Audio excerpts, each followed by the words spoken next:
আধুনিক মেয়েরা সব চুলগুলোকে কেটে রাস্তাঘাটে চলে তারা পুরুষ মতো কেটে। মেয়ে মানে মুসলমান মেয়েরা না, হিন্দুদের মেয়েরা, অন্য ধর্ম।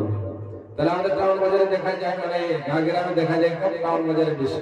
জি, ডিজিটাল মেয়েরা সব চুলগুলোকে কেটে রাস্তাঘাটে চলে তারা পুরুষ মতো কেটে।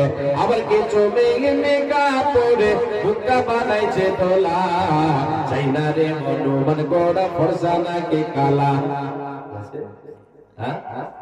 অনেক কিছু কিছু মুসলমান মেয়েদের ভিতরে মানে মেকআপের ব্যাপার চলছে, এটা তো হারাম, মেকআপ করা হারাম। কিন্তু এই হারাম, এই ভেজালেও লিপ্ত মুসলমান তরুণা আর মুসলমান নারীরা। জি, আবার কিছু মেয়ে মেকআপ করে মুখটা বানাইছে দোলা।